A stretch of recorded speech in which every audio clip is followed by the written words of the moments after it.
Good evening student. আজকে আমি তোমাদের বিভিন্ন কম্পিটিটিভ পরীক্ষায় যে ইকোনমিক্সের ওপর ডিফারেন্ট টাইপের কোয়েশ্চেন্স আসে, সিজিএল, ব্যাংক, ডাব্লিউবিসিএস, ইভেন যারা ইউপিএসসিতে বসতে চাইছো, যেখানে ইকোনমিক্স একটা গুরুত্বপূর্ণ সাবজেক্ট এবং আমাদের ভেতরে অনেক কনফিউশন, রং কনসেপ্ট থাকার জন্য, আইডিয়া ক্লিয়ার থাকার না জন্য আমরা আনসারে ভুল করে ফেলি। তো সেই আনসারগুলো আমরা যাতে ঠিকঠাক করতে পারি, কি টাইপের কোয়েশ্চেন্স আসতে পারে, আমরা সেই সম্পর্কে আলোকপাত করার জন্য আমি তোমাদের জন্য বিভিন্ন এমসিকিউ টেস্টের সেট নিয়ে এসেছি, যেগুলো আমি আমার ইউটিউব চ্যানেলে তোমাদের জন্য দিচ্ছি। Which of the following taxes is progressive tax? Progressive tax মানে আয় বাড়বে, ট্যাক্স বাড়বে, আয় যে হারে বাড়বে ট্যাক্সের হার তার থেকে বেশি বাড়বে। অর্থাৎ আমার আয় আমি যতটা পাবো তার থেকে ট্যাক্স প্রদান করব বেশি। তাহলে কোনটা হবে? Income tax, customs tax, sales tax, excise duty. Excise duty indirect tax, sales tax indirect tax, customs indirect, এরা কিন্তু প্রোগ্রেসিভ হয় না। কোনটা progressive? Income tax. In which year was the policy of population planning adopted by the government of India? কখন population planning এই policy adopt করে India? First করে 1952। Which of the following taxes is the levied by the union? কেন্দ্র বসাবে and collected, সংগ্রহ করবে, and appropriated by the state. তাহলে কোন কর এখানে যতগুলো দেওয়া আছে তার মধ্যে কোন কর কেন্দ্র বসাবে, কেন্দ্র আদায় করবে, কিন্তু রাজ্যগুলো পাবে? সেটা হচ্ছে আমরা যেটা দেখব,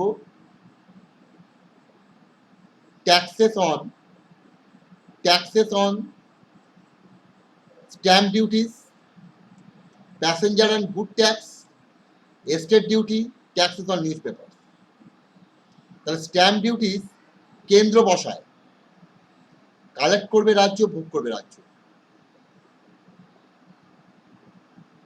ট্যাক্সেস অন নিউজপেপার এইটা কেন্দ্র বসায় না, রাজ্য বসাবে এবং রাজ্যগুলোর মধ্যে এটা হবে। এস্টেট ডিউটি সম্পত্তি কর কেন্দ্র বসাবে,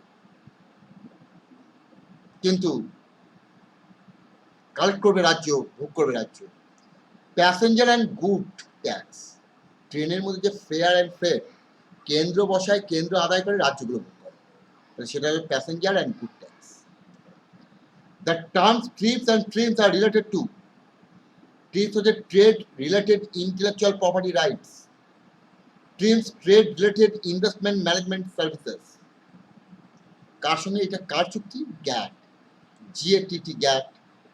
এই গ্যাট চুক্তির অধীনে এটাকে নিয়ে আসা হয় এবং পরবর্তী ক্ষেত্রে আমরা গ্যাটকে সরিয়ে যে ডাব্লিউটিওতে নিয়ে এসেছিলাম, ডাব্লিউটিওতে আমরা এই ট্রিপস এবং ট্রিমস চুক্তিগুলো আমরা নিয়ে আসি। ঠিক আছে? In which year was the new liberal industrial policy was announced in India? ভারতবর্ষে শিল্পের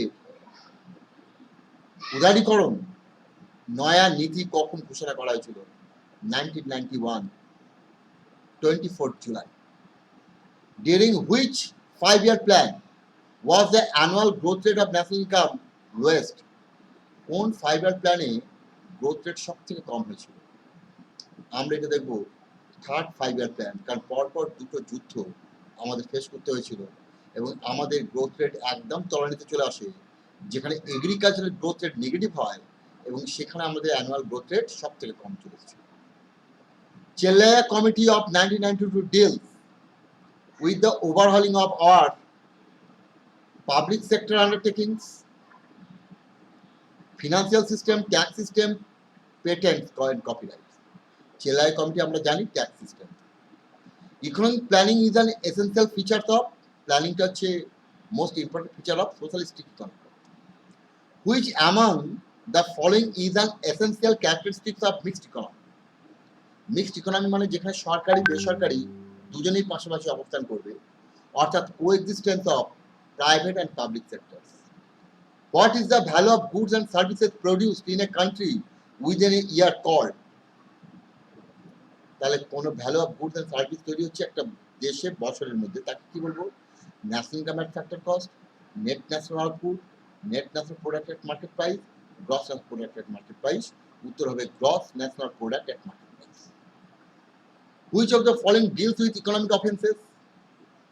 ইকোনমিক অফেন্সের সঙ্গে কোনটা যুক্ত? মিশা, এনএসএ, টাডা, এইগুলো সব উগ্রপন্থা আইনের অপরাধী, কিন্তু কফি পোষা হচ্ছে economic offence.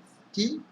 Conservation of foreign exchange and prevention of smuggling activities act, coffee পোষা, এটা হচ্ছে ইকোনমিক অ্যাফেয়ার্স।